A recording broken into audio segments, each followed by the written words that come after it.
ഒന്നാമത് പറയാനുള്ള നമ്മളെ പെൺകുട്ടികളുടെ ഡ്രസ്സാണ്. അവിടെ പറഞ്ഞിട്ട് ഞാൻ പോകുള്ളൂ തീരുമാനിച്ചിട്ട് വന്നാണ് ഞാൻ.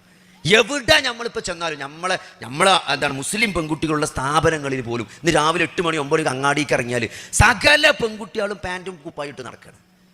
എങ്ങനെ സഹോദരങ്ങളെ നമുക്ക് ഇത് എങ്ങനെ നമ്മളെ പെരീന്ന് എങ്ങനെ ഒരു കുട്ടി അങ്ങനെ ഇറങ്ങുക? നിങ്ങൾ എന്താ ചെയ്യുക? അള്ളാന്റെ റസൂൽ ശപിച്ചിട്ടുണ്ട്.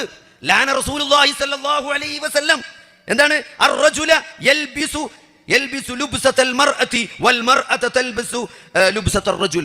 ആണിന്റെ വസ്ത്രം ധരിച്ച പുരുഷനെയും പുരുഷന്റെ വസ്ത്രം ധരിച്ച പെണ്ണിനെയും, അല്ലെ? ആണിന്റെ വസ്ത്രം ധരിച്ച പെണ്ണിനെയും പെണ്ണിന്റെ വസ്ത്രം ധരിച്ച ആണിനെയും അള്ളാന്റെ റസൂൽ ശപിച്ചിട്ടുണ്ടെന്നാണ്. എന്നിട്ട് നോക്കി, ആ പാൻറ് ഇട്ടുകൊണ്ട് ഒരു കുപ്പായി ഒരു പാൻറ് ഇട്ട് അതെങ്ങനെ നല്ല മഫ്തട്ടുണ്ടാവും, നല്ല പർദീക്കിടുന്ന നല്ല മഫ്തട്ടുണ്ടാവും, പക്ഷേ താഴത്ത് പാൻറ്റും കുപ്പായി ആയിക്കാരൻ. അതെന്ത് ദീനാ സഹോദരങ്ങളെ? അതൊന്നും മദ്ഹബിൽ അഭിപ്രായ വ്യത്യാസമല്ലാത്ത കാര്യമാണ്.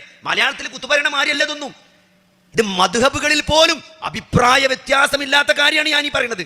മുസ്ലിം സ്ത്രീ എങ്ങനെയാണ് വസ്ത്രം ധരിക്കേണ്ടതെന്ന്, മുസ്ലിം പെൺകുട്ടികൾ എങ്ങനെ പുറത്തിറങ്ങേണ്ടതെന്ന്. എന്നിട്ട് എന്താണ് സഹോദരങ്ങളെ ഇവിടുത്തെ പണ്ഡിതന്മാർ മൗനം പാലിക്കുന്നത്? വളരെ അപകടകരമായ അവസ്ഥയിലേക്കാണ് പോകുന്നത്. അതുകൊണ്ട് സഹോദരങ്ങളെ, വിശ്വാസികളെ, ഇത് നിങ്ങൾ കേൾക്കണം. നമ്മളെ വീട്ടിൽ നിന്ന് നമ്മൾ തീരുമാനിക്കണം, എൻ്റെ വീട്ടിലെ പെൺകുട്ടി അങ്ങനെ പുറത്തിറങ്ങൂല എന്നുള്ളത്.